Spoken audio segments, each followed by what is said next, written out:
We have a massive Spurs trade report stemming from The Athletic and Sam Amick indicating the Spurs are closely monitoring the De'Aaron Fox situation in Sacramento, and they are positioning themselves to add the all-NBA guard to their team as a longer-term Chris Paul replacement. We have to dive into everything that was said and the implications this has on the Spurs lineup moving forward, pairing Fox with Wembanyama, but it's also Wembanyama who is making some names for himself. I mean, he does that every single night, but he has done something else in this game against Portland that has put him amongst the greatest of all time. We got to dive into all that coming up on this episode of Spurs Digest. But guys, I just want to remind you, 3/4 of you watching this video right now are not subscribed. We have near daily Spurs content. We are your home for all news, rumors, reports, trades, stuff like that. So if that sounds good to you, hit the subscribe button down below. It is completely free, and you'll get notified by all our uploads. Stay up to date on all things Spurs, guys. We're almost at 3,000, so if we could hit that as a little Christmas gift, we'd really, really appreciate it. Let's dive into this video. So we all saw Wemby. Let's roll those highlights again. I mean, there's a few threes here too. Now, the threes have a little bit to do with this record, but, it's mainly the blocks. The blocks. Victor Wembanyama putting up 10 blocks against the Portland Trail Blazers, as we're going to see here in a second. 30.7 rebounds, 3 assists, 10 blocks. You see it at the bottom. You saw it quickly there. He is the 6th player in NBA history to have 30 points and 10 blocks in a game. Well, who else? It's Hakeem, it's the Admiral himself, it's Kareem, it's Artis Gilmore, and it's Dwight Howard. Those are the only players in NBA history to ever have a 30-point, 10-block game. And this is coming off the back of a 42-point win, 42-point game in a win against the Atlanta Hawks. Victor Wembanyama continues to just shatter records. And for how early we are in his career, I still find it absolutely astounding. And if I go to show you the amount of times these other guys did it, NBA History tweeted this out.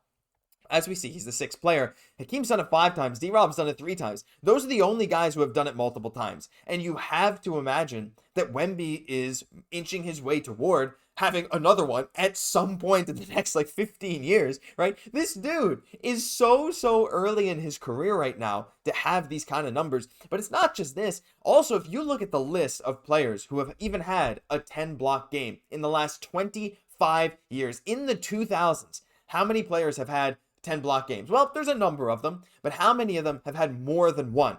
Wembanyama has 2. The only people, Wembanyama's tied at 2 with a few other people, but the only people in the last 25 years since the 2000s to have more than 2 10-block games is Serge Ibaka, Dikembe Mutombo, and, Hassan Whiteside. But, he's a bit of an outlier there. But those are the only people to have more 10-block games than Wembanyama in the 2000s. And Wemby is here in his 2nd season. It's absolutely unreal what is happening right now. Again, it's not even just a feel, it's a truth that every single night Victor Wembanyama is doing something special. And if we just take a look at his stats again this season, flash that back up.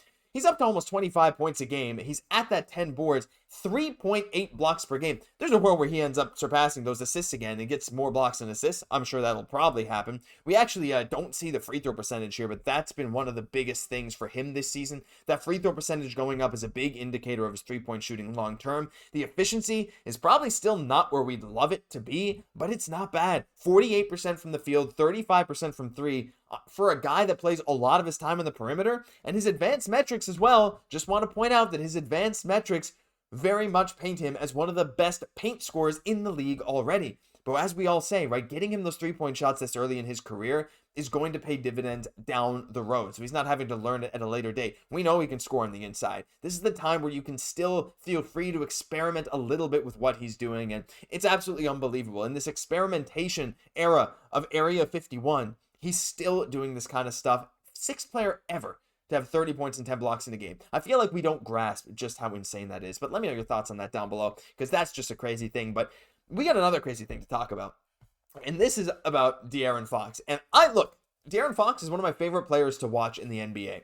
But right now, there's some stuff going down with the Sacramento Kings. Some people are already talking about Mike Brown being on the hot seat. Things are not going to plan. Fox and Sabonis and DeRozan, they have some good talent. They just don't really have that depth right now. And there are some questions about De'Aaron Fox's future, with some indicating that he may be the one to request a trade out of Sacramento. But the big quote here comes from Sam Amick, saying, meanwhile, this is from his article in The Athletic that I will link down below.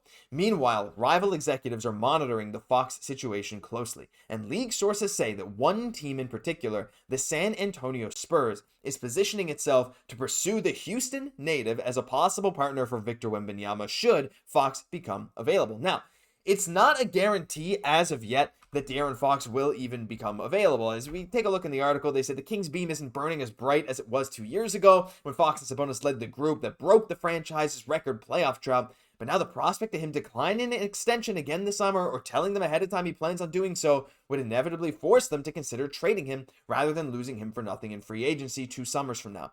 That's the big thing here. There is the prospects that he will not sign an extension. And these are not just like out of nowhere rumors. There are some rumblings. League sources have said this kind of thing. Like there are serious question marks as to whether he would want to stay in Sacramento long term. And when you're looking at teams he could go to, teams he would fit, I think the San Antonio Spurs are right near the top of that list. I mean, he's having another fantastic season. He just turned 27. He's still young. 26 points per game, 5 boards, 6 assists. The efficiency is really not bad. 48.7% from the field, 33.3% from 3. And let's just roll those highlights again. We'll see RC Buford in a second because I know technically not the GM, whatever. But, you know, it is what it is. We still put his face because that's the guy we associate with being the GM. Anyway, it's De'Aaron Fox. These are just from recent games against Denver. Look at that amazing 3. And I decided to toss a windmill dunk in here too. This guy's electric. He's incredibly fun to watch. I mean, he's definitely not the level of playmaker that Chris Paul is, but he is so dynamic, and I think he'd complement Victor Wembanyama's style very, very well. They'd be great in the pick and roll together, pick and pop together. Again, maybe we're getting ahead of ourselves because Fox is a guy who was swiped at the Fox rate. He's averaged over 2 steals in a game before, per game before. He is an all-NBA level player. And when you look at the Spurs depth chart for the future, like Chris Paul's future is uncertain. I mean, he's getting older. We don't know when he's going to retire. We don't know what's going to go on. Will it be after this year? Will they sign again? Will it be after next year? I don't know. And yes, Stephon Castle looks great, but is he the long-term point guard plan? I think some fans might say yes. Some fans definitely see him as more of a 2. I can see him getting a more ball handling role. We've seen him put in that position already and has actually looked quite good for a rookie in doing so. But like right now, Chris Paul and Tre Jones, it's okay. Like, I don't know what's going to happen with either of them. Are either of them here 2 years from now? Probably not, right? More likely Tre Jones than Chris Paul for sure, but even then, it's really not a certainty. And yes, you could have Castle play the 1, but if you bring in a guy like Fox, you can afford to have Castle play the 2. You can even maybe move Vassell to the 3, as Harrison Barnes probably won't be here down the line as well. There's a lot of movement you can do with this lineup, and that's what I really like about what the Spurs have been building. There's a lot of guys that can defend a couple different positions. They can play a couple different positions on offense. There's a lot of stuff going on. But again, with De'Aaron Fox, it's like the idea of landing this all-NBA, this all-star level guard to go with Victor Wembanyama, whose playstyle, I think, plays very well off of how Wemby plays. I mean, we watched some clips of Wemby, right? The dude's also a great passer. He loves finding cutters. There was a clip in last night's game where he made some crazy moves on the perimeter, looking like a guard, like he always does. Looks like he's taking a fading baseline jumper. He jumps in the air just to find a cutting Sochan, right? And you just imagine it's maybe Fox cutting down the lane. Yes, I know Wemby's also very good at finding open 3-point shooters, and that's never been Fox's strongest suit, but he's never been like a horribly negative 3-point shooter. This season, the percentage is not great. He's really not shooting great on corner threes, and about 31%, as you can see in the bottom right, of his shots are threes.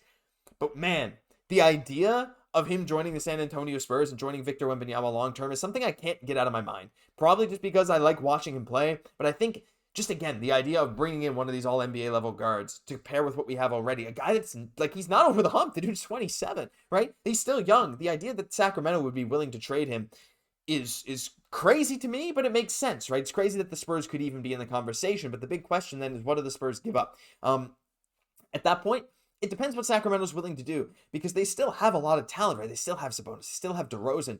If you're trading De'Aaron Fox, there's 2 options here, right? You could continue to build around Sabonis and DeRozan. I don't think that's necessarily a great long-term plan. That would be more keep the fans in their seats, keep a semi-competitive team that might make the play-in type of move. Whereas you could just go full teardown. And if they go full teardown, giving up De'Aaron Fox, at that point, you got to think Spurs draft capital is worth more than anything else for them. Now, they could come asking for Castle, for Vassell, this type of guy. Definitely could be true, right? You'd have to give up a lot to get a lot.